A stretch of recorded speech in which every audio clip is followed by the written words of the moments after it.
Please marry my mom. She's dying and I don't want her to be alone.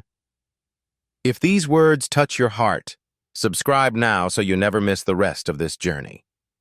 Seattle's late light slicked the streets like wet steel. Whitman Technologies rose above the downtown grid, a prism of glass that caught the last embers of day and threw them back at the sound. Inside, the lobby moved with practiced confidence. Badges tapped, heels struck marble, conversations clipped to the tempo of profit. A different sound entered the score, the soft shuffle of scuffed sneakers. Lily Parker, 8 years old, backpack strap biting her shoulder, palmed a frayed bus transfer as if it were a passport. She had changed buses 3 times, counting stations and praying the sky would hold. Her mother had called the tower the place where decisions live, so Lily went to the place where decisions live. She reached the turnstiles and set her jaw. "Excuse me," she said to the receptionist, a woman with kind eyes and an iron schedule. "I need to see Mr. Alexander Whitman. It's about my mom." "Sweetheart," the woman began gently, "this is a private—" "Please," Lily said, "it's urgent." From the far corridor, a presence moved toward them with the quiet authority of someone who knew every hinge in the building. Margaret Evans, white blouse, gray bob, pearls that had seen 1,000 meetings, paused. She had ushered kings of industry and undid entire problems with a calendar invite. But the child's face unlocked a drawer in memory she hadn't opened in years. Claire Parker. The tilt of the smile, the flecks of green in hazel eyes. Margaret felt the breath leave, then return with purpose. "Come with me," she said to Lily, her voice softer than she used in boardrooms. They reached the elevator. Stainless walls mirrored them into a small procession. An unblinking child, a measured gatekeeper, and between them a space where an old name hovered. Margaret pressed 40. The cab rose, cottoning ears, numbers winking like distant buoys. "Do you know Mr. Whitman?" Lily asked. "Yes," Margaret said simply. "Long enough to know when he should be interrupted." On 40, the hallway ran like a runway to glass and sky. Margaret paused outside the corner office and tapped once, a signal only one man required. She opened the door.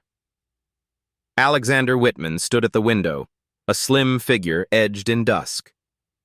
At 45, he wore success like a tailored suit, impeccable, economical, precise. He turned mid-sentence. "I said no interruptions until after," and the rest fell away. A small girl in rain-damp sneakers had stepped forward. Courage made her look taller than she was. "Mr. Whitman?" she said, hands clasped to keep them from shaking. "Please marry my mom. She's dying, and I don't want her to be alone." Silence arrived like weather. The city glowed beyond them, indifferent. Inside, something fundamental shifted. Alexander had negotiated with men who tried to bend nations. He could break a stalemate with a glance. Now his throat refused even a single word. Margaret steadied him with the name that mattered. "Alex, this is Claire's daughter." There it was, the seam ripped open. Boston flashed through him, a South End loft with brick ribs, canvases leaning like sleeping ships, solvents and color in the air. Claire laughing in a sunlit square. The fight he had framed as principle to hide what it was, fear. The door closing. 8 long years. He forced breath into his lungs, lowered himself until his eyes met Lily's. "Your name?" "Lily. Lily Parker." Her last name landed with the clean inevitability of a verdict. In her face he saw more than resemblance. He saw continuity. The years he had burned as fuel suddenly had weight. "Tell me about your mom," he said, voice thin around unspoken questions. "She's very tired," Lily answered. "The doctors say stage 4. She used to work here, doing art things on computers. Lily swallowed, held her backpack closer. She says not to bother you, but I think you'd want to know. She was happy when she talked about you. A muscle jumped in Alexander's jaw. Margaret touched his sleeve like a metronome urging tempo. Sit, she murmured, a kindness disguised as instruction. He didn't sit. Why come to me? He asked, almost to himself. Lily's reply arrived without ornament. Because you were her forever, even if you forgot. The line cracked something old and calcified. The office, a cathedral to achievement, felt suddenly too large and too small. Too large to hold the past, too small to hold what might be mended. Where is she? He asked. Fred Hutchinson Cancer Center, Lily said, relief flickering in her eyes as if a door had finally opened. Room 317. Margaret straightened. I'll arrange the car. Alexander blinked, as if waking at altitude. 10 minutes, he said, and to Lily gently, You'll ride with me. Lily nodded, the bravado of the bus rides giving way to the exhaustion of being 8. I was afraid security would make me leave. Alexander glanced at the turnstiles, then back at the girl. Not today. Margaret ushered them out, already making calls with the choreography of someone who knew how to turn a skyscraper. In the elevator, the polished walls multiplied their faces again. Man, child, witness. An unlikely trinity sinking through the tower's bright intestine. How did you get here? He asked, hearing how small the question sounded against everything else.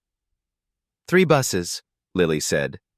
I like when the driver says the stops out loud. It feels like someone is keeping track. He looked down at her, at the backpack too heavy for her narrow shoulders. Starting now, he said, not sure who he was promising. I'll keep track. They moved through the lobby. Security looked up and looked away. The rain met them under the awning in a delicate veil. A black sedan slid to the curb, its door opened like an answer. Inside, the city smeared into watercolor. Lily held the strap of her bag and the hem of courage. Alexander watched streetlights pass and let thoughts rise without throttling them. An old photograph in a desk drawer, a smear of yellow paint that never quite washed out of a cuff. A song he hadn't sung since Boston, reshaped by hands that understood winter and patience. Does your mom still paint? He asked. Sometimes on small things, Lily said. When the chemo made her hands shake, she taught me to draw instead. She says when you can't do, you can teach, and teaching is also doing.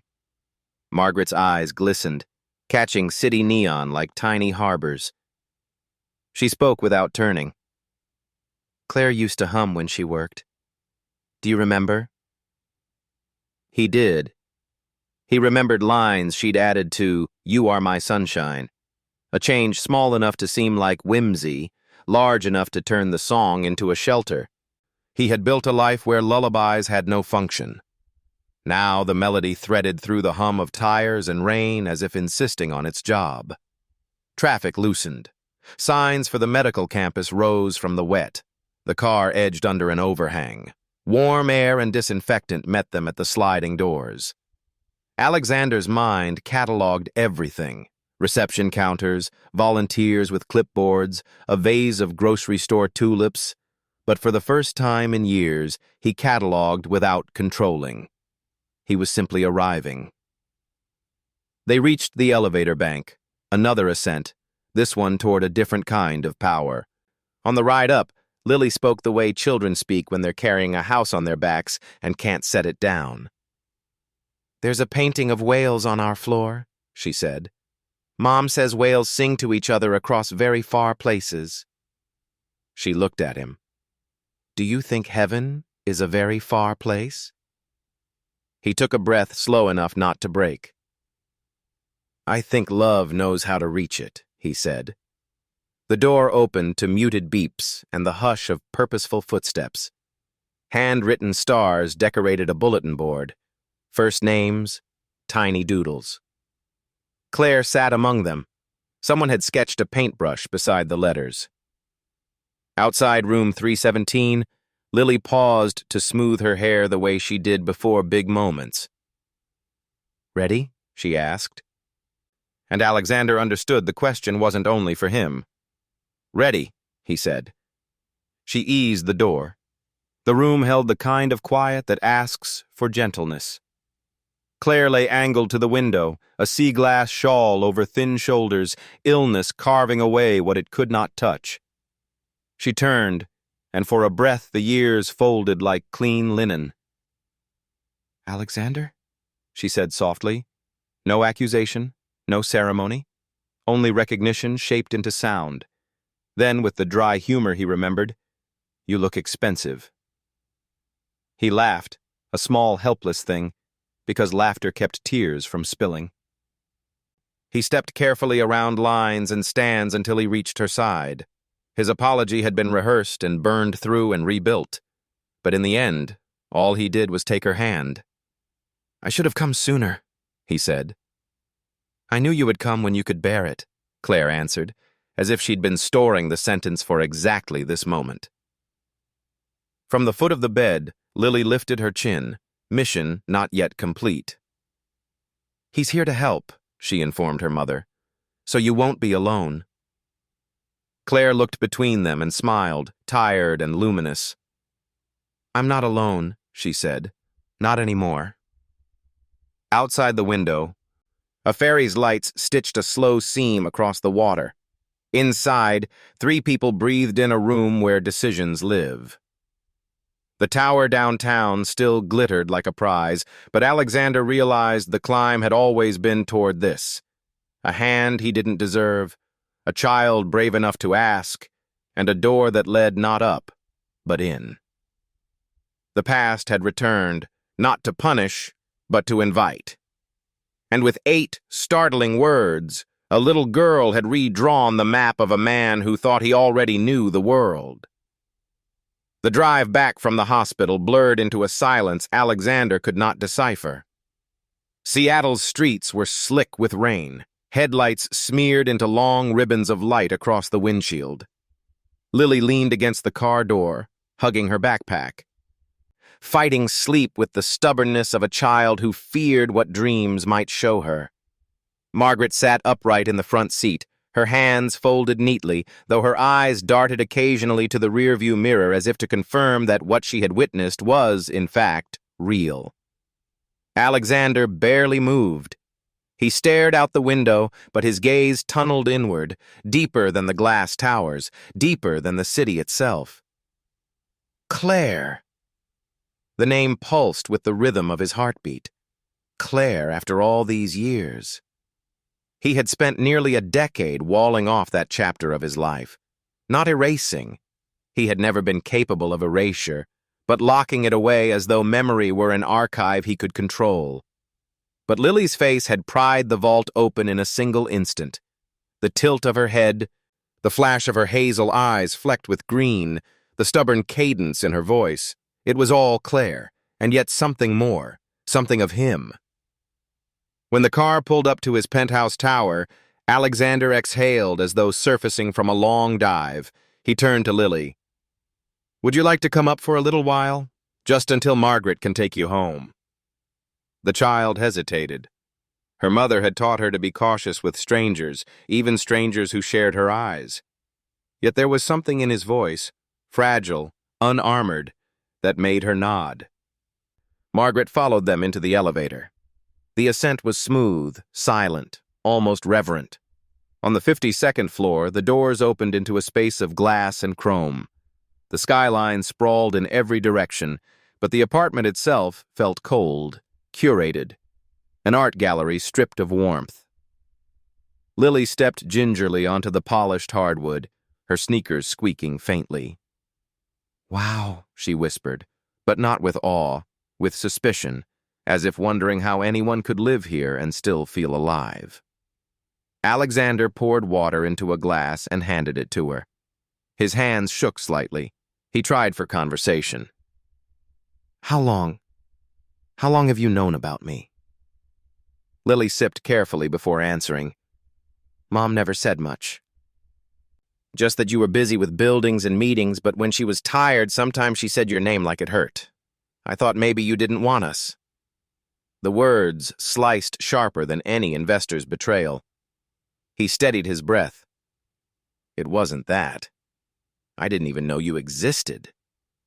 Her brow furrowed, small but fierce. You should have. He had no defense. Children did not play games of diplomacy. They told the truth because they had not yet learned to hide from it. Margaret touched Lily's shoulder gently. Sweetheart, maybe it's time we take you home. But Alexander lifted a hand. No, just a few more minutes. He turned back to Lily. I need to tell you something. He guided her toward a leather sofa that felt more like a showroom piece than a place to sit. She perched at one end, clutching her backpack like a shield. Alexander sat across from her, leaning forward, his elbows on his knees. When I first met your mother, he began, his voice low, I was younger than I should have been to run a company. Whitman Technologies had just gone public in Boston. Everything was noise and numbers, interviews, investors, endless nights. And then, there was her, Claire. The name cracked in his throat. She worked as a contract designer. She had this loft in the South End, brick walls, skylights, canvases leaning everywhere. She painted light like it was alive. I used to go there after meetings just to watch her work. It was the only place I could breathe. Lily's eyes softened, though she said nothing. We lasted a few months. Then one night we fought. She said I was too consumed by the climb, that I didn't know how to be still. She said I wasn't ready for a child, and she wouldn't beg me to become someone I wasn't. And then she left. No note, no call, just gone. The silence stretched. Lily hugged her knees tighter. So she was right.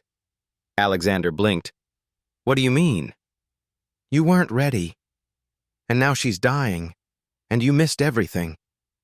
The words landed with the precision of truth. He leaned back, closing his eyes.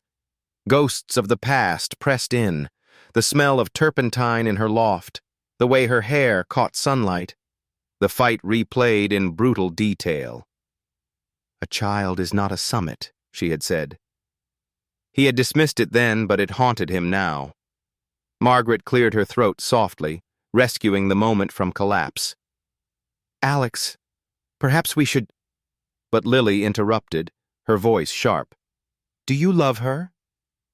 Alexander opened his eyes. The skyline glared back. 1,000 windows shimmering like accusations. He turned to the girl, and for once he did not calculate his response. Yes, he said simply. I never stopped. Lily studied him for a long time, then nodded slowly, as though granting provisional acceptance. Then you should tell her, before it's too late. The command came not from a child, but from a witness, a guardian of time more ruthless than any bored clock. Alexander felt something shift inside him, not a decision, but the shape of one forming. That night, after Margaret had driven Lily home, Alexander stood alone in the penthouse.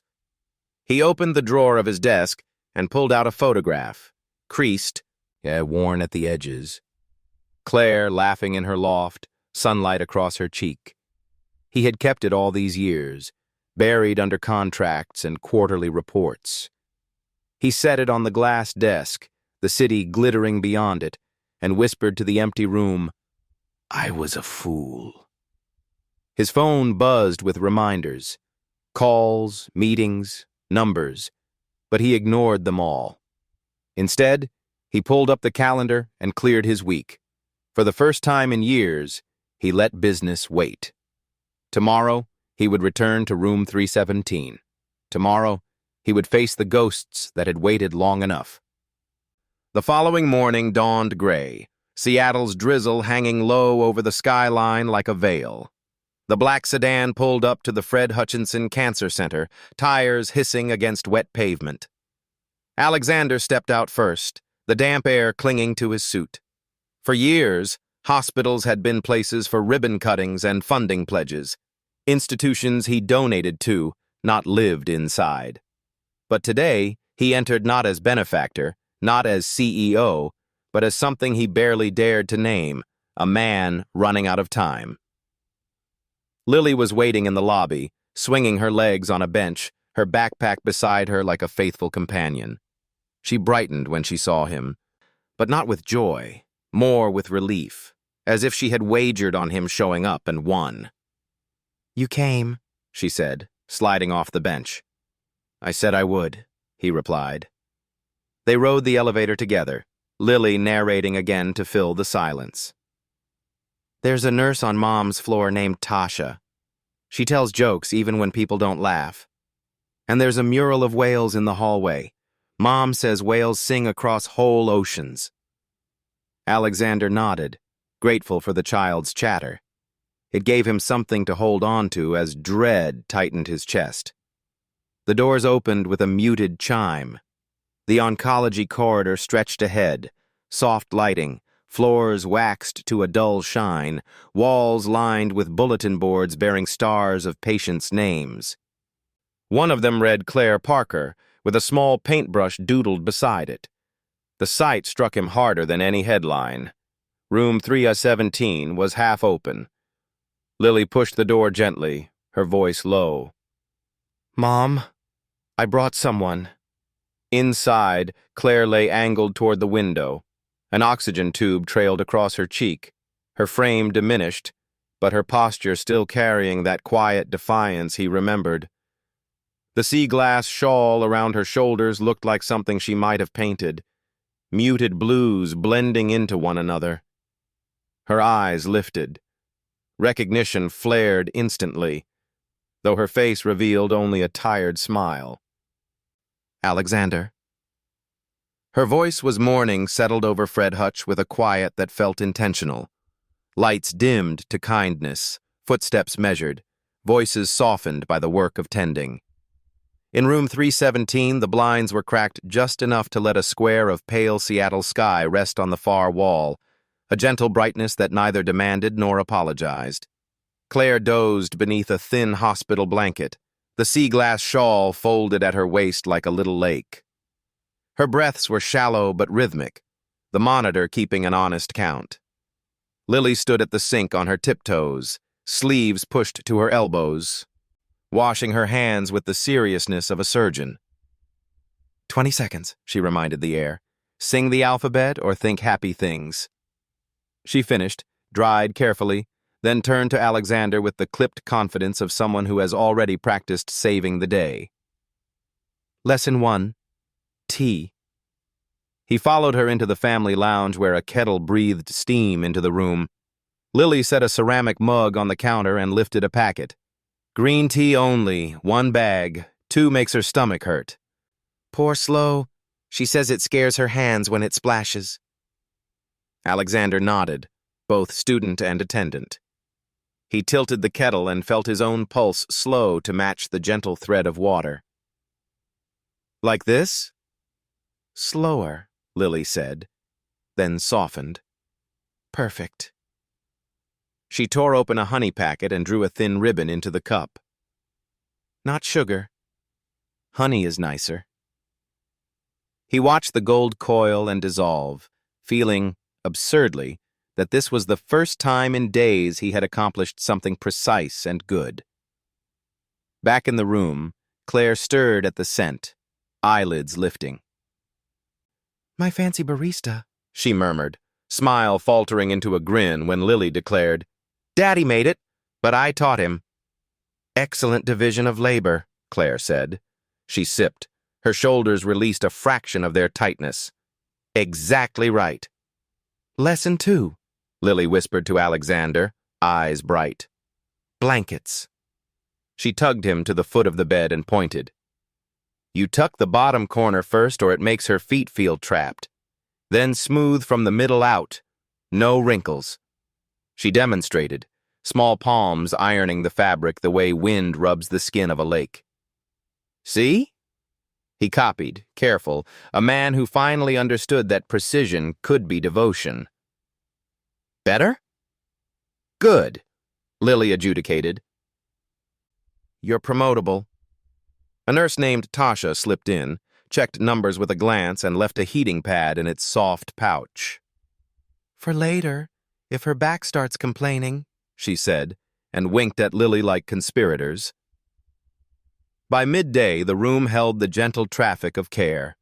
A volunteer came by with a cart of books and crosswords. Another replaced the water in a vase of ordinary flowers that looked beautiful because someone had bothered. Alexander sat beside Claire and learned the schedule. When meds arrived and what they asked of the body, which alarms meant call someone, and which meant don't panic. It was a map, he realized, not a maze, a map, and Lily knew every landmark. Lesson 3, she announced, pulling an old portable CD player from her backpack. No TV. TV makes the room sad. We do stories. She fed in a disc and pressed play. The narrator's voice filled the small space, warm and well-traveled. Charlotte's Web. Assignments, Lily added. Mom is Charlotte. You are Wilbur. I'll do everybody else. Wilbur? Alexander repeated, lifting a brow at Claire. You'll be perfect, Claire whispered, humor tucked in the cadence of her breath. He cleared his throat and read the pig's lines as requested. The first attempt stuck in his chest, all gravel and self-consciousness. As Lily tilted her head. With feelings, she coached. Wilbur has a lot. So he tried again. He let the lines open their hands and ask their questions. He let the fear sound like fear, the hope like hope. Claire's eyes softened. Lily's smile widened. For a few minutes, the room didn't belong to disease or money or the arithmetic of time. It belonged to a pig and a spider and a barn that held them both, and to a child who believed stories could teach people how to live. They paused for ginger tea. Lily refilled cups with the practiced pour of a tiny maitre d'. Claire's fingers brushed Alexander's as he took his mug. You're good at this, she said, not teasing. I've had an unforgiving teacher, he answered, glancing at Lily. Forgiving, Lily corrected gently. Just precise. The afternoon thinned to quiet. Alexander opened the blinds an inch more and traded Claire's sharp fluorescent overhead for the softer lamp on the sill. Lily drew on a notepad, 2 cranes, a fairy, a tree with improbable blossoms. Art lesson, she said, and pushed the pencil at Alexander. Draw something true. He stared at the paper, the way men stare at oceans they can't chart. Then he sketched awkward lines, cautious curves, a hand. Not his. Claire's hand. The narrow knuckles, the little scar near the thumb. The patient strength of fingers that had pulled light out of paint for years. When he finished, he was embarrassed by the crudeness and weirdly proud of the honesty. Claire studied the drawing and smiled like someone who just discovered an extra window in a familiar room. My favorite lines are the ones that remember, she said. You remembered. Lesson 4, Lily announced softly, as afternoon slid toward its quieter edges. She reached into her backpack and produced a folded page, soft from being unfolded and refolded 100 times. You are my sunshine. Claire's altered version, 2 extra lines in her hand. Even in winter, glass still glows. Even in silence, love still grows. We sing at bedtime, Lily said. But we can rehearse. Alexander's throat went dry. Singing belonged to other lives, campfires, kitchens, the kind of families who remembered recipes. He had built a life of elevators and stages and meetings where voices were strategies. Now a girl held out a crumpled page and asked for harmony. He nodded. They started small. Lily's voice clear, unafraid. His deeper, a little frayed at the edges. Claire didn't sing so much as breathe the shape of the words, the corners of her mouth curving as if each lyric had returned from a long trip. When they reached the altered lines, Alexander's voice thinned and found itself again. The room, which had been a place of problem-solving and measurement, became a small cathedral shingled with ordinary sounds, page rustle, breath, a song that remembered winter and insisted on light anyway. When the last note settled, Lily tucked the page under the pillow. "Perfect," she decreed. "Almost." "Almost?" Alexander said, mock-wounded. "You rushed the second sunshine," she said, then leaned into his shoulder so he knew she meant it kindly. "You can practice." They ate soup from paper bowls while a fairy's horn stitched 2 notes across Elliott Bay. Claire dozed. The spoon abandoned mid-air as her body reminded her what it had given. Alexander set the bowl aside and covered her with the shawl, smoothing once, just to smooth. He watched Lily draw cranes and then fold the paper into the actual bird, creasing with care until the shape remembered flight. "Why cranes?" he asked. "They carry wishes," she said. "Nurse Tasha told me." "What's this one for?" "That Dad won't be afraid," she answered without looking up, and then, as if to soften the weight of the sentence, added, "And that the cafeteria makes macaroni less squeaky." He almost laughed and almost cried. Both worthy. Evening gathered. The skyline traded its gray for lit windows, the hospital simplified into lamp glow and the steady language of machines. Dr. Patricia Harris stepped in with the measured grace of someone trained not to tip the careful balance. She checked the chart without breaking the room's spell and asked Claire 2 quiet questions, then turned to Lily. "What's tonight's chapter?" "Templeton steals things," Lily said gravely. "Ah," Patricia nodded, "a realistic rat." When she left, Claire's hand drifted across the blanket until it found Alexander's. She didn't take it so much as invite it to stay. "Thank you," she whispered, a word made of more than gratitude. "For the tea?" he asked, trying to keep it light. "For letting our life be small today," she said. "Small and true." He thought of the 40 floors of glass and the 1,000 emails and the sets of numbers that once determined the weather of his days.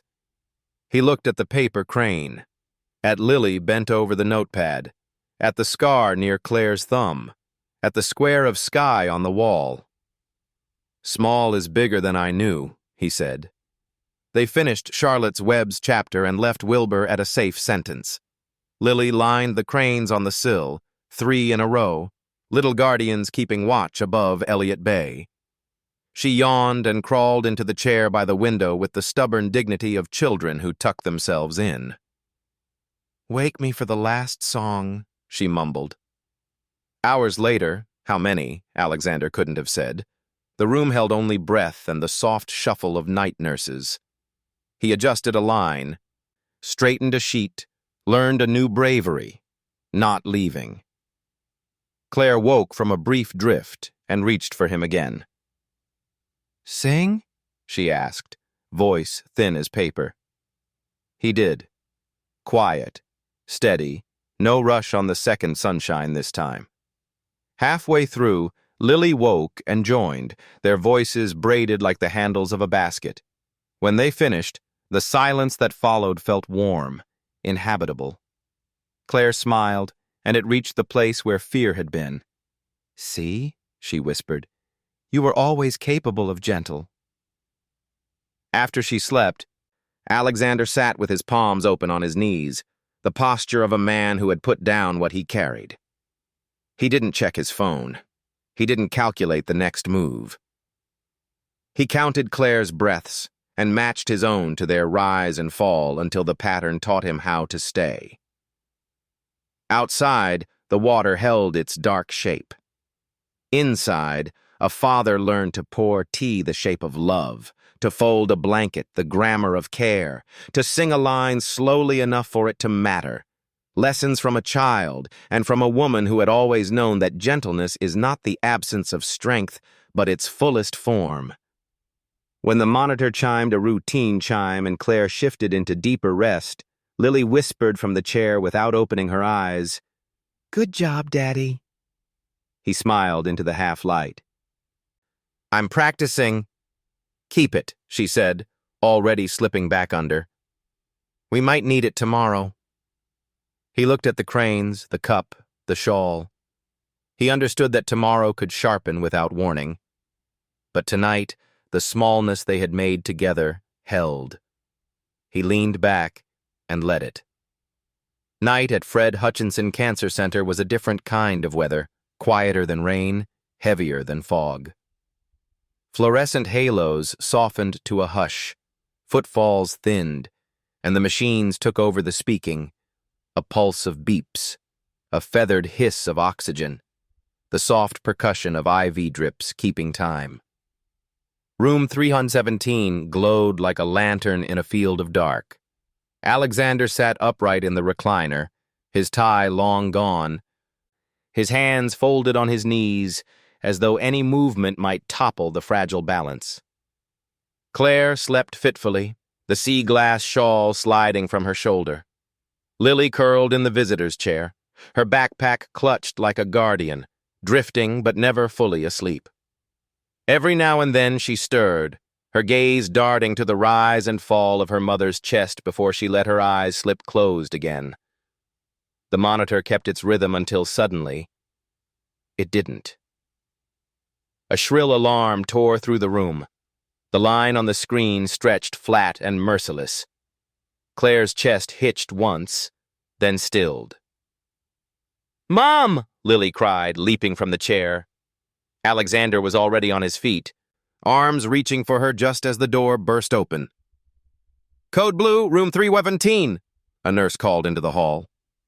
In an instant, the quiet became thunder. The crash cart rattled in, wheels squealing, drawers snapping open with metallic urgency. Blue-gloved hands took over, crisp and tender, all at once. "Starting compressions," someone said. The bed trembled as strong palms pressed into Claire's chest, the air squeezed out of her fragile frame in a rhythm at once mechanical and human. "Airway. Epinephrine, 1 milligram. Clear." A defibrillator's charge lit the room with its harsh readiness. Claire's body jolted under the shock, then settled again into stillness. Lily struggled against Alexander's arms, fists pounding his chest. "Let me go! She needs me!" He held her tighter, his own voice breaking. "They're helping her, sweetheart. We have to let them."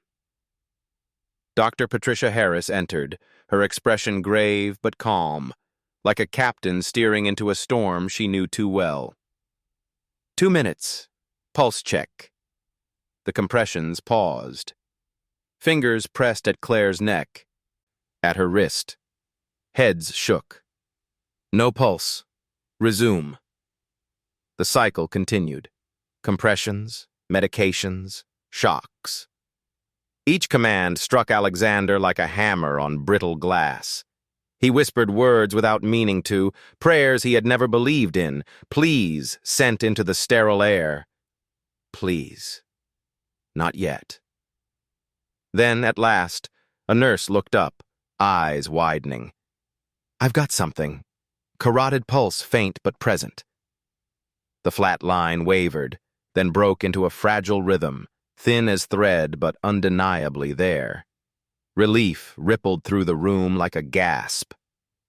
"Sinus tachycardia," Tasha reported. "We're back."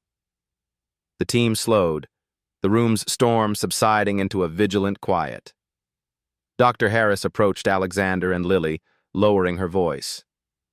"She's stable, for now, but her reserve is almost gone. We may be talking days, maybe less." Alexander nodded, unable to form words. Lily pressed her face into his shirt, trembling. He rocked her gently, his own tears hot and unashamed.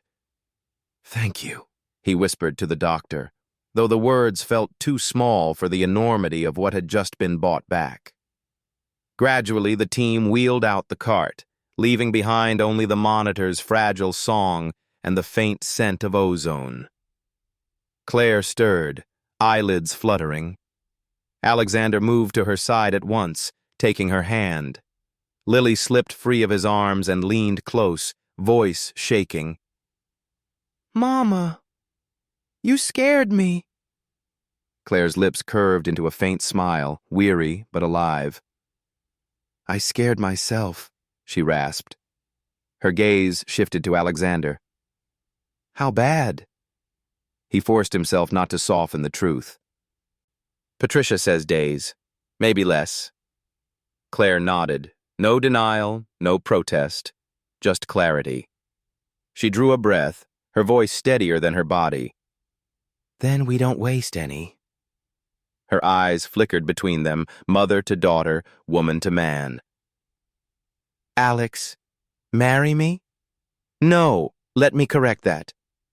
Let's marry each other. Today. Here." The words landed like a sunrise after endless night. Alexander bent close, tears spilling freely. "Yes," he said, voice breaking and whole at once. "Yes, Claire. Not tomorrow. Now."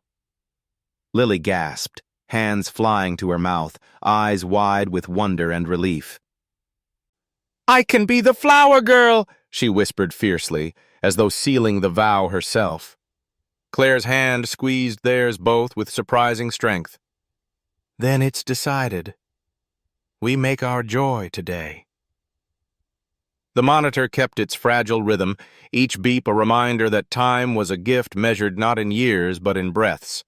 And in that moment, with the smell of lilies already promised and vows waiting to be spoken, the three of them began planning a wedding not of grandeur, but of necessity, love, and defiance. Morning broke over Seattle as though it, too, had survived the night. Outside Fred Hutchinson Cancer Center, the city carried on with its schedules, commuters sipping coffee, ferries cutting across Elliott Bay. But in room 317, time was no longer measured by clocks. It was measured by moments, and every one of them mattered. Margaret Evans, Alexander's loyal assistant, arrived just after sunrise carrying 2 bags. Her steps were brisk, but her eyes carried the tenderness of someone who understood what this day meant. She kissed Lily on the forehead, then laid the bags down on the side table. "We have work to do," she said with the authority of a general preparing for a battle. Only this battle was against despair. Within the hour, room 317 had been transformed. Nurses strung white paper cranes across the headboard, their wings catching the faint light. Someone placed a vase of lilies on the windowsill, their scent soft but insistent. Margaret pulled out a length of pale blue fabric, Claire's favorite color, and spread it over the bed like an altar cloth. Claire, propped against pillows, watched the transformation with watery eyes. Her body was weak, but her gaze was clear, alive with gratitude. "It's beautiful," she whispered. "It's only the beginning," Margaret replied, smoothing the fabric. Then she turned to Alexander. "The hospital chaplain is on her way. If you want vows, you'll have them." Alexander stood at Claire's side, his hand enveloping hers. His usual steel blue suit had been replaced with a simple white shirt Margaret had fetched from his office. His hair was tousled, his face lined with fatigue, but in that moment he looked more alive than he had in years. Lily, meanwhile, was busy at her mother's bedside. From her backpack, she produced a handful of paper petals she had cut herself during long waiting hours. "I'll be the flower girl," she declared. With the solemnity of a priestess, she scattered them across the blanket, then climbed onto the chair beside Claire. The chaplain entered quietly, a woman with kind eyes and a voice that sounded like evening bells. "Shall we begin?" Alexander helped adjust the oxygen line at Claire's nose, his fingers gentle. Then he knelt at the bedside so his eyes were level with hers.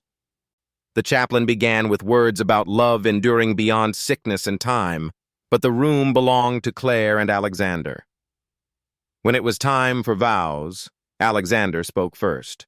His voice shook, but his words were steady.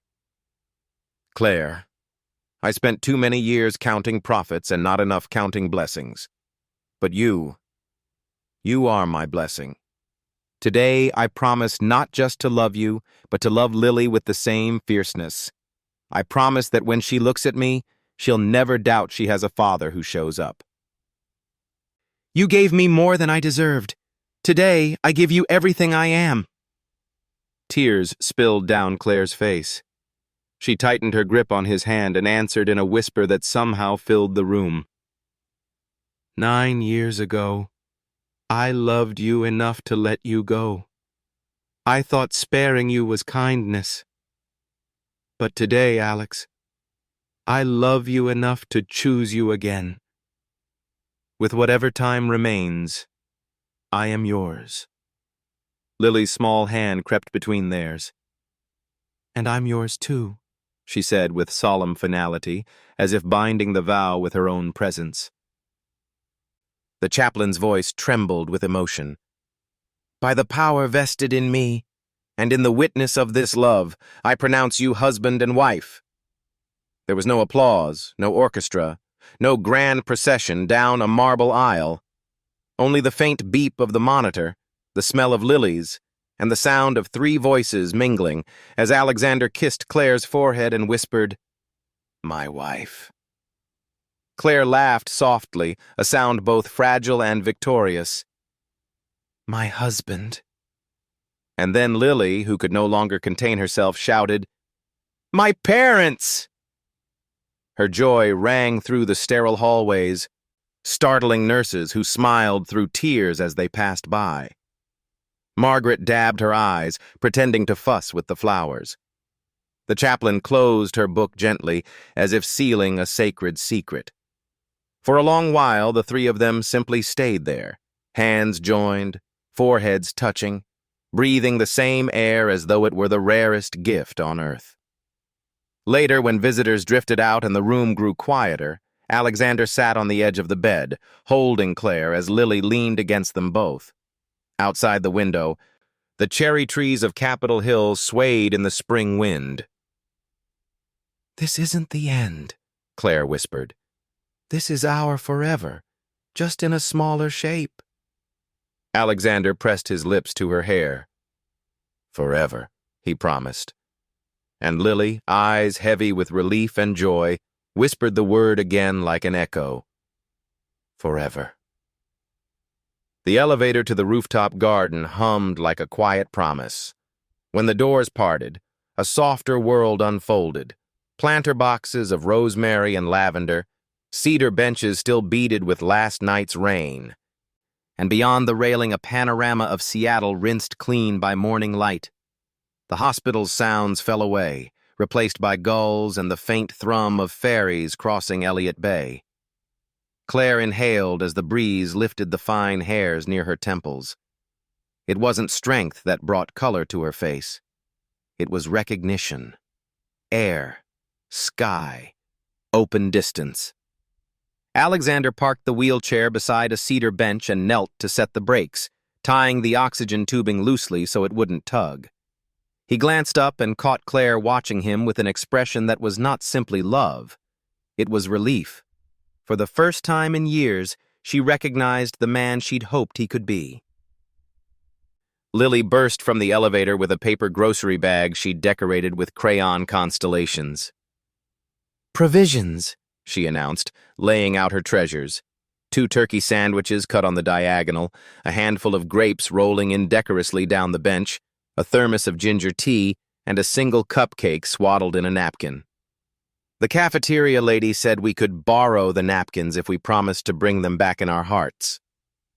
Done, Claire said, smiling. Alexander unfurled a blanket Margaret had tucked into the bag at the last second, a soft flannel in a muted plaid. He shook it once, as if casting a spell, and spread it over the bench so the wood wouldn't leach the heat from Claire's narrow frame. Lily helped, tugging each corner into place like a stagehand resetting a scene. "Temperature check?" Lily asked, all business. "Comfortably human," Claire said, mouth tilting. She reached for Lily's hand and squeezed, one discreet, declarative pulse of affection. They ate inelegantly and gladly, the way people do when the appetite is not for food, but for time together. Alexander halved his sandwich and yielded the larger piece to Claire without comment. Lily sipped tea and closed her eyes with theatrical bliss.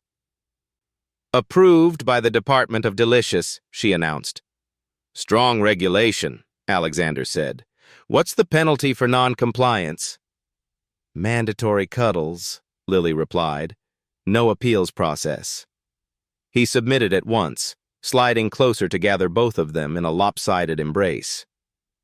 Claire chuckled, the sound rounded and warm, like a bead of glass just beginning to cool.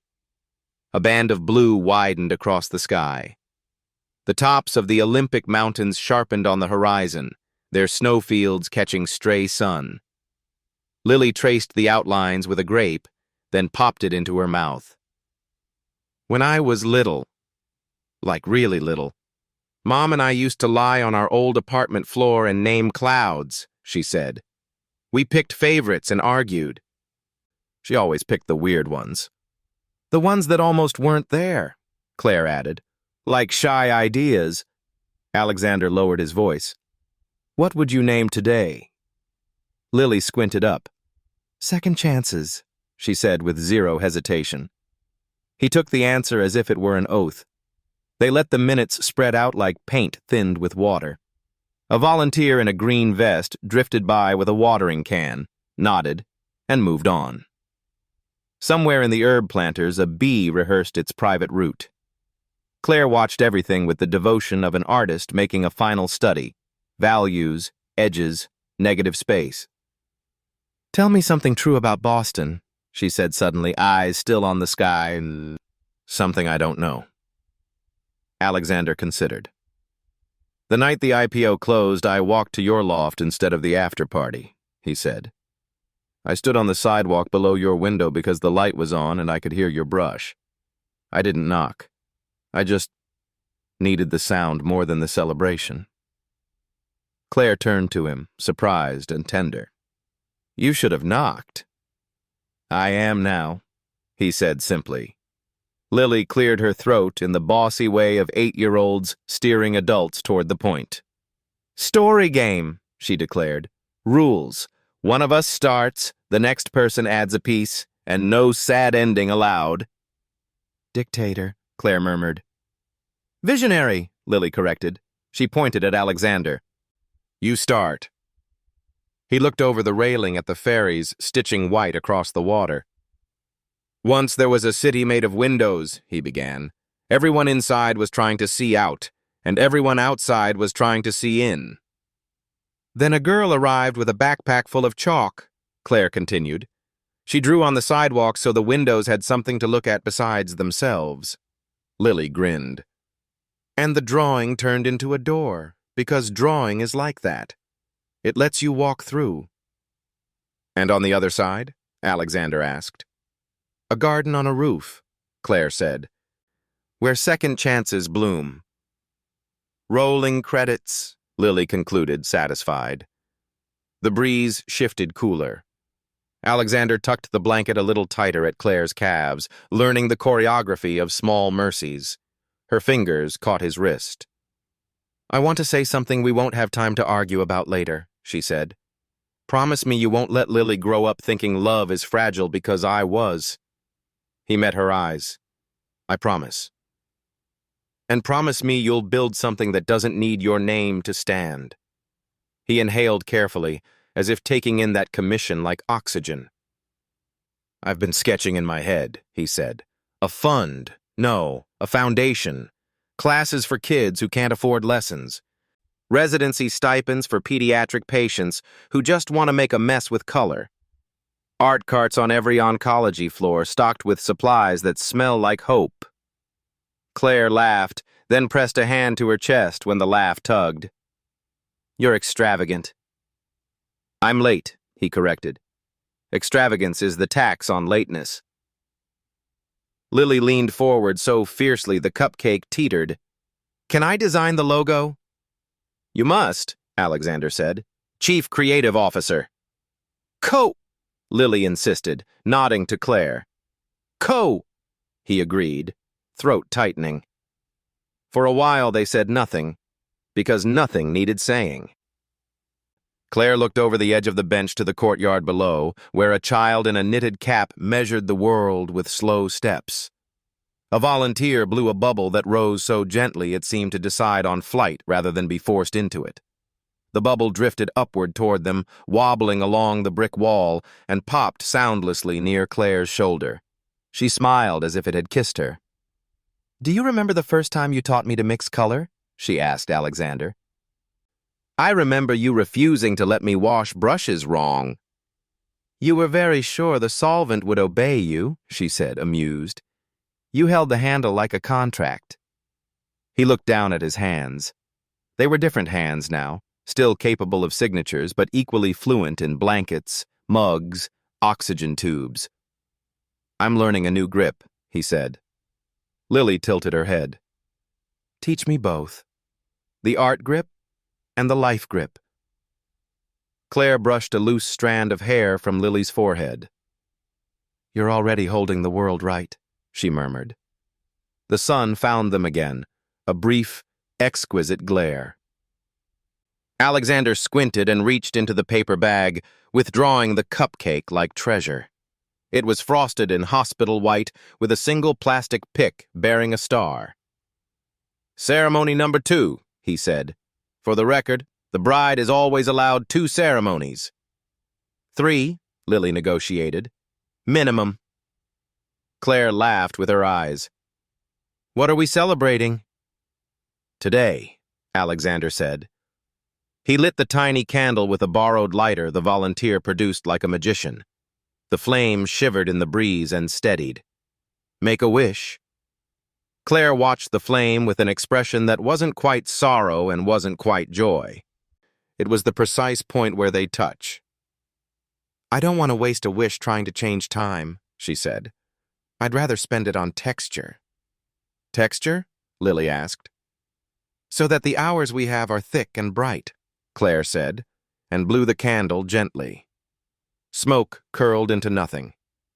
They divided the cupcake into 3 earnest pieces and ate them with fingertips, giggling when frosting landed on noses. When Claire leaned back, a new fatigue settled over her, less a wave than a tide, inevitable and patient. She closed her eyes for a moment. "Cold?" Alexander asked. "Just traveling," she whispered. "Not far." He adjusted the oxygen flow, the blanket, the angle of sun. Lily rested her head on Claire's lap and began to hum the bridge of their song. Not the whole melody, just the private thread that belonged to them. Alexander did not sing. He counted Claire's breaths and learned their cadence the way one learns a coastline by sailing it. A nurse came to the door of the garden, checked from a distance, and left them undisturbed. Far below, a fairy horn sounded, low and certain. Claire opened her eyes. "I want to see the cherry trees in bloom," she said. "They will," Alexander answered. "We'll plant one at the new house. Queen Anne, South Slope, good light, room for roots. We'll tell it stories. We'll teach it the song." "The new house?" Lily perked. He hadn't told her yet. The words arrived ready. "With a studio. Windows that behave." Claire smiled. "You finally want windows to look out rather than in." "Second chances," Lily reminded them, as if stamping the page. Clouds began a new conference over the sound. Rain signed its attendance with a light patter. Alexander looked at the sky and then at Claire. He knew the calculus. Energy spent here would be energy owed later. The elevator would not grant refunds.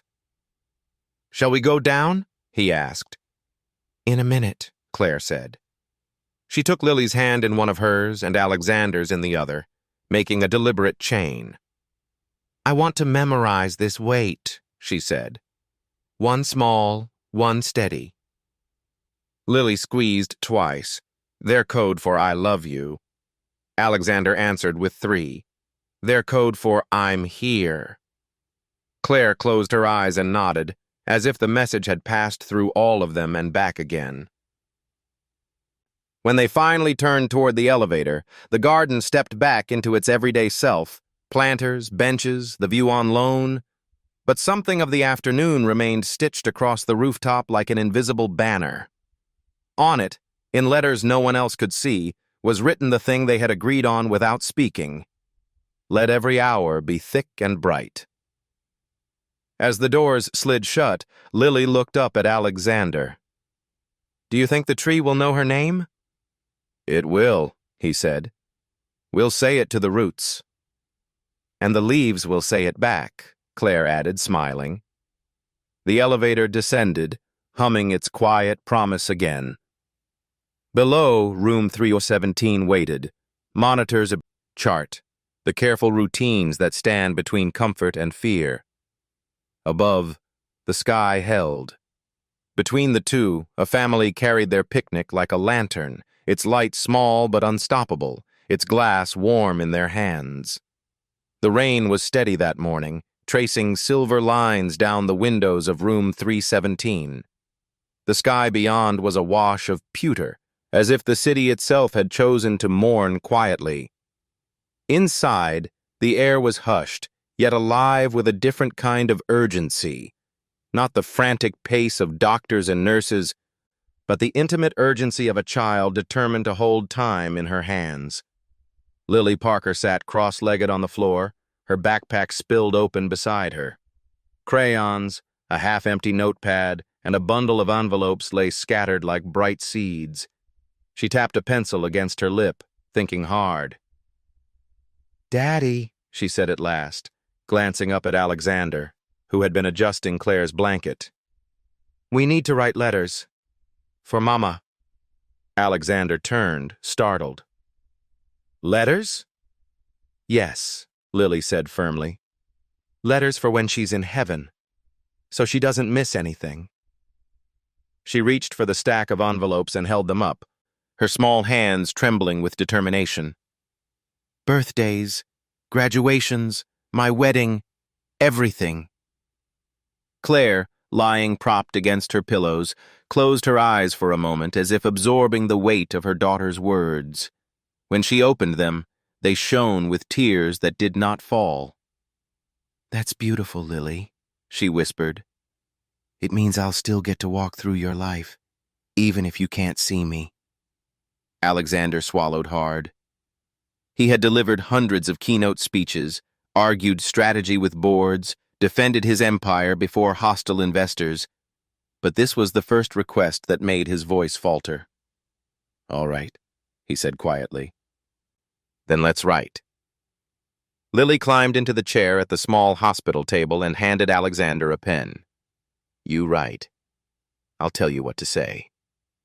He opened the first page, the paper trembling beneath his hand. Ready when you are. Lily pressed her palms together, thinking. Then, in a voice both childlike and impossibly wise, she began. Dear Mama in heaven, I turned 10 today. Daddy made me pancakes. He burned the first one, but I ate it anyway. I laughed, and he laughed too. It felt like you were laughing with us. Alexander wrote each word carefully, his vision blurring. Claire closed her eyes, listening as if each sentence was being etched into her soul. The next letter came quickly. Dear Mama in heaven, today was my first day of high school. Daddy embarrassed me by taking too many pictures. I pretended to be mad, but I liked it. You would have liked it too. Alexander's hand shook. He glanced at Claire, who was smiling faintly, her lips trembling. Keep going, she whispered. Dear Mama in heaven, Lily dictated. I got my driver's license today. Daddy was so nervous teaching me to drive that he almost made me hit the curb. But I didn't. You'd be proud. At that, Claire covered her mouth, a soft sob escaping. I can see it, she whispered. I can see it all. They continued through the afternoon, writing until the stack of envelopes grew thick. Each one was labeled carefully in Alexander's precise handwriting. Age 10, age 13, first dance, college graduation, wedding day. Lily tied them together with a ribbon she had pulled from her hair. She held the bundle like treasure. "Now Mama will always know," she said. Alexander brushed her cheek with his hand. "Yes, sweetheart. She'll know every moment." That evening, Lily climbed onto the bed, the stack of letters tucked beside her like a sacred object. She looked at her mother. "Want me to read one now?" Claire nodded, her eyes luminous. "Yes, please." Lily untied the ribbon and chose one at random. The envelope was marked age 16.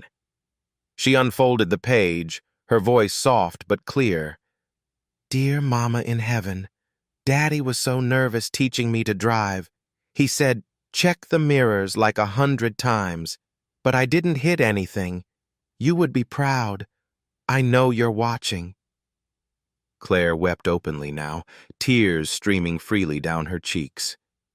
But there was no bitterness in them, only release, only peace. She reached for Lily's hand. "That's all I ever wanted," she whispered. "For you to live, to laugh, to be loved." Lily leaned against her mother's side, careful of the tubes and wires. "You'll always be with us, Mama, every day." Alexander sat at the edge of the bed, his heart breaking and healing in the same moment. He looked at the letters stacked neatly on the blanket. He realized that for the first time in years, he was writing words that truly mattered. Not reports, not forecasts, not shareholder letters, but promises written across the fragile veil between earth and heaven. As the room grew quiet, Claire turned her head toward Alexander. Her voice was thin but steady. "You'll keep them safe for her?" He nodded. "Every single one. I'll guard them like gold." Claire smiled faintly. "They're worth more than gold." Night fell over Seattle, the rain softening into mist. Lily drifted to sleep with her head against her mother's shoulder, the letters resting at the foot of the bed. Claire reached for Alexander's hand and pressed it tightly. "These letters," she whispered, "they're not just for me. They're for you, too. So you'll remember what matters when the world tries to tell you otherwise." He kissed her hand, tears slipping down his face. "I don't need reminding.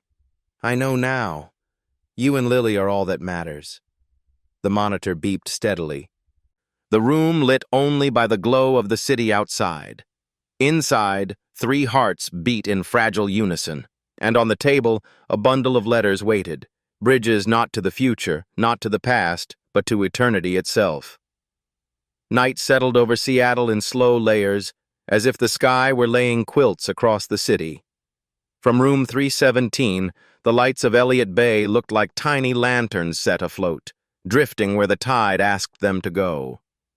Inside, the room had the careful stillness of a library, curtains breathing softly, monitors ticking like patient metronomes, the oxygen whispering its narrow stream of help. Claire dozed between waking and dream, eyes half-lidded, a faint color in her cheeks that could have been memory. Lily lay curled near her mother's shoulder, the bundle of letters tied with ribbon resting in a neat stack within reach. Alexander sat close, one hand around Claire's, the other on the blanket where Lily's fingers sometimes searched for his without looking. Dr. Patricia Harris stopped at the door and read the room the way a seasoned musician reads a score. Tempo, tone, what should be played and what should be left to silence. She entered, checked the monitor, adjusted nothing. "We're comfortable?" she asked quietly. "Yes," Alexander said. The word meant more than comfort. It meant we are together, and tonight that was the only metric he trusted.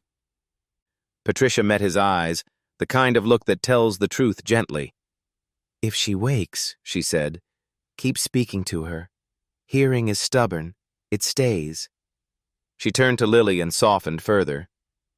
"You've done beautifully, sweetheart." Then she left them to the work only a family can do.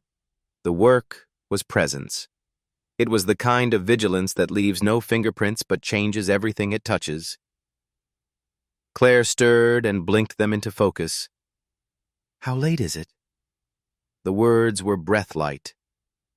Alexander glanced at the clock and then at her face, offering the better truth. "Late enough for only important things." She smiled. "Then let's spend them."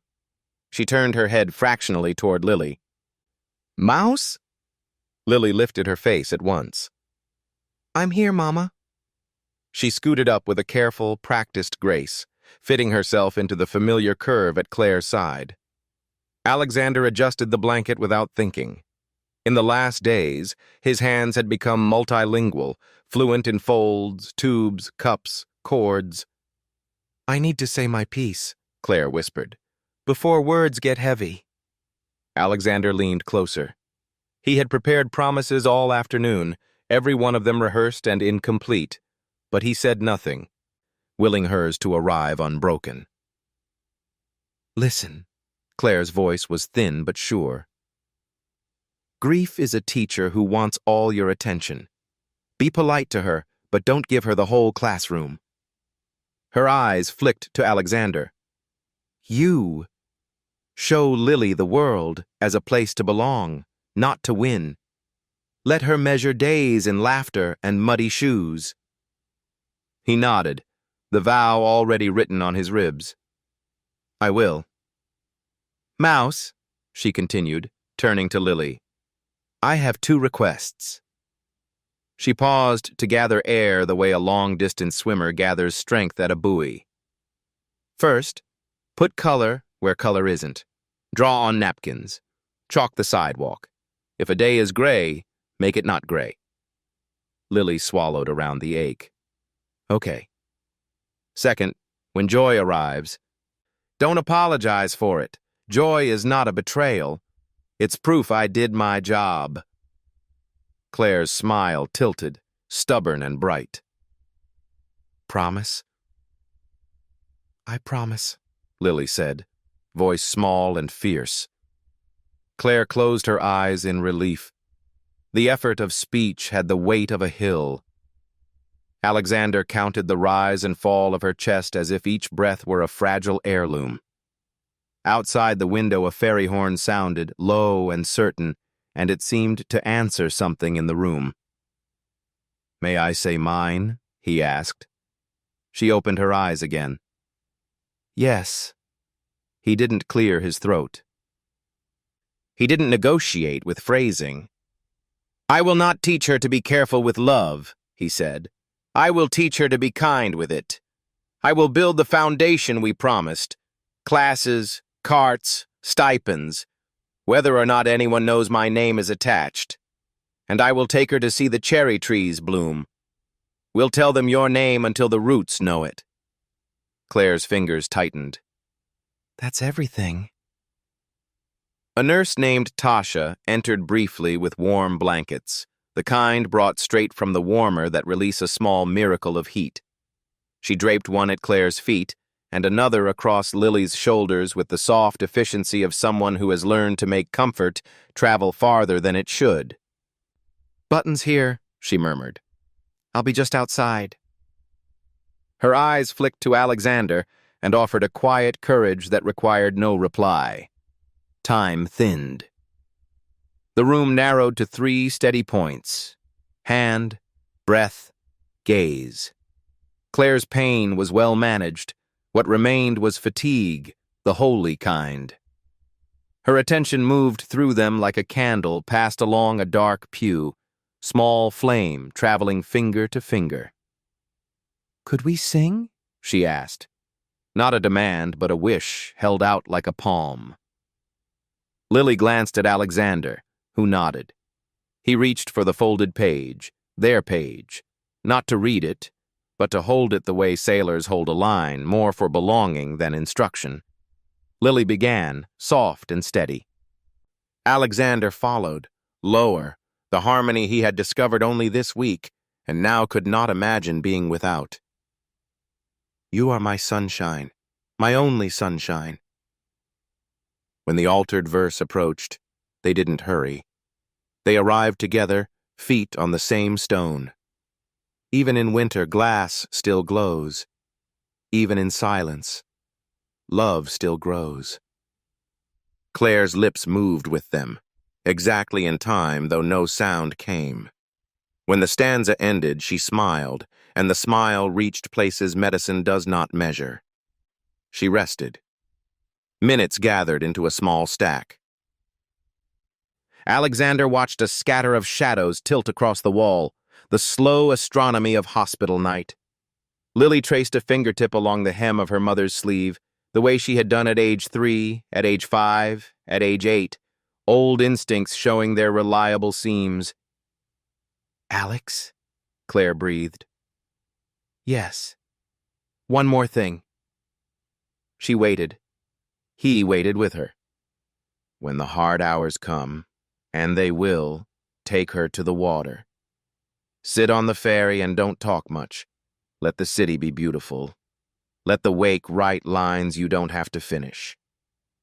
He nodded, not trusting his mouth. The instructions slid into him like a key. The clock's second hand moved with stubborn humility. A small tremor ran through Claire's body, not pain, but a recalibration. Her breaths shortened, found a shallower rhythm. Patricia reappeared without being called, the way skilled clinicians seem to hear changes from rooms away. She checked numbers, checked Claire, looked at Alexander, and didn't say the words because she didn't need to. Her hand rested briefly on Claire's ankle, a benediction, and then she stepped back into the hallway to hold the perimeter. Mouse, Claire said, summoning the last attentions of her muscles. Lily was ready, already nearer, already listening with her whole posture. I'm here, Mama. Remember our code? Lily nodded and squeezed her mother's hand twice. I love you. Alexander held the other hand and answered with 3. I'm here. Claire answered with a faint pressure that reached them both. Don't be afraid, she whispered. There's so much light. The monitor continued its stubborn metronome. Outside, rain began very softly, like someone practicing kindness. Alexander felt the shift before the numbers recorded it, the room adjusting to a new center of gravity, the kind you know only by standing inside it. Stay, Claire murmured. Touch me. Talk. We're here, he said. We love you. Lily leaned close. I'll put color where color isn't, she promised. I'll tell the tree your name. Claire exhaled a smile. My brave artists. Her next breath came late. The one after that came later. Alexander did not look up at the clock. He looked only at her. At the end of a long silence, Claire gathered one more inhale, light as a secret, and sent it out into the room. The screen changed register. The line steadied into its unbroken path. Somewhere in the hallway, a pair of footsteps halted, then moved on more slowly. The world did not end. It altered. Alexander looked to the clock because names matter, even for seconds. It read 11:47 p.m. He said the time aloud, not to fix it to grief, but to give it a frame. 11:47, he whispered, and Lily heard and nodded, as if it were a star they could find later. Tasha returned with the gravity of someone trained to make endings gentle. She dimmed the lights and touched Claire's hair once, the way a mother might. Patricia stepped in, confirmed what everyone already knew, and placed a hand on Alexander's shoulder that conveyed both condolence and approval. You did this right. Lily's cry began small and became a tide. Alexander drew her into his chest and let his own grief rise to meet hers so neither had to go alone. They did not rush to let go of Claire's hands. They held them until warmth left slowly, respectfully, like a friend reluctant to step off the porch. After a time, no clock could measure it, Alexander stood. He smoothed Claire's shawl, pressed a kiss to her forehead, hushed the hair at her temple. He placed the bundle of letters on the pillow near her shoulder, not as a gesture to loss, but as a declaration of root. Then he lifted Lily, who wrapped herself around him with the boneless heaviness of exhausted sorrow. He didn't deliver a speech to the room. He didn't make a vow aloud. He only said the simple truth, the kind that can carry a pair of lives across winter. "We'll choose joy," he told his daughter, "not because it hurts less, because it's what she asked." Lily nodded against him. "We'll show the tree." "And the water," he said, already seeing the ferry, already trusting the wake to write their first lines without her. They stood together in the hush that follows a holy thing. Outside, the bay kept its lamps. Inside, the last promise had been made and kept. The promise to turn fear into light, to call the hours thick and bright, to walk forward holding on to what does not end. 3 weeks had passed since the clock in room 3117 had marked 11:47 p.m. The moment time changed its shape forever. Seattle had moved on, traffic honking along I-5, ferries cutting white trails across Elliott Bay, markets rising and falling without pause. But for Alexander and Lily, days were no longer measured in stock tickers or contracts. They were measured in absence and in the fragile beginnings of something new. Alexander sold the penthouse that had once seemed untouchable, exchanging its glass sterility for a craftsman-style home in Queen Anne with creaking wooden stairs and a small garden. The neighbors waved over fences, children played ball in the street, and sunlight filtered through cherry trees that had seen more birthdays than mergers. It was, as Margaret had quietly observed, a house for living, not performing. One gray afternoon, Lily wandered into a spare room still stacked with unopened boxes. She tugged at the lid of one and froze. Inside lay Claire's canvases, carefully wrapped, delivered by Margaret from the Seattle Community Arts Center. "Daddy!" she called. Alexander came quickly, wiping paint flecks from his hands. He had been repairing a fence, work that once would have been beneath him but now felt like therapy. She pointed to the canvases. "It's Mama's." He knelt and pulled the wrapping back. The air filled with Claire's world, soft strokes of children's faces, bold abstracts of stormy skies, tender sketches of Lily's earliest years. Each painting seemed to hum with a life Claire had refused to let the illness erase. At the back leaned a large canvas. Lily gasped. It was a portrait of 3 figures beneath a cherry tree in bloom. A man with Alexander's jaw and stance, a woman with Claire's luminous eyes, and a child with Lily's curls and smile. They stood together, petals falling around them, as if time had stopped long enough to give them a forever they had only lived in fragments. Alexander touched the canvas reverently. "She painted us into eternity." Lily pressed her cheek against his arm. "She knew we'd be together." On Lily's 9th birthday, Margaret arrived with a small package wrapped in paper Claire had chosen months before. Alexander recognized the handwriting instantly. "Open it," he whispered. Lily tore the paper slowly as if unwrapping a miracle. Inside lay a delicate wooden music box, carved with cherry blossoms.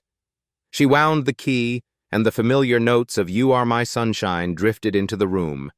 Claire's altered version, with the lines about winter glass and silent love. Tears blurred Alexander's vision, but Lily only smiled, clutching the box to her chest. She remembered. She always will, he said, lifting her into his lap. Together they listened, the melody weaving grief into something softer, something survivable. 6 months later, on a crisp spring morning, Alexander and Lily stood in the garden with a young cherry sapling. The soil was dark and ready, the air sharp with promise. "Ready?" he asked. Lily nodded, her small boots already muddy. "Mama said love never ends. It just changes shape. This tree will be that shape." They lowered the sapling into the earth, their hands pressing soil firm around fragile roots. Alexander whispered, "Grow strong, grow wide, grow with us." Lily patted the earth and leaned close, as if telling the tree a secret. "Your name is Mama." They stood back, hand in hand, and watched the wind catch the small branches. It was not yet strong, not yet filled with blossoms, but it was alive, and that was enough. The Claire Parker Foundation for Art and Healing launched that summer at the Seattle Community Arts Center. The inaugural program offered free art classes to children in treatment at Fred Hutch, to kids in foster care, to those the city often overlooked. On the opening day, the studio walls were bright with Claire's own paintings loaned by Alexander. Easels lined the room and jars of brushes stood like bouquets of possibility. Lily, wearing a dress splattered with paint from the morning's preparations, stood beside her father as the ribbons stretched across the doorway. A small crowd gathered. Nurses, patients, community leaders, and strangers moved by the story. "Would you like to do the honors?" Alexander asked her gently. She nodded, gripping the scissors with both hands. With a quick snip, the ribbon fell. Applause filled the air, but Alexander barely heard it. He was watching Lily's face, the pride, the steadiness, the reflection of Claire in every line. "She'd be proud," he whispered. "I know," Lily said. That evening, after the noise of the day had faded, Alexander tucked Lily into bed beneath a quilt stitched with tiny cherry blossoms.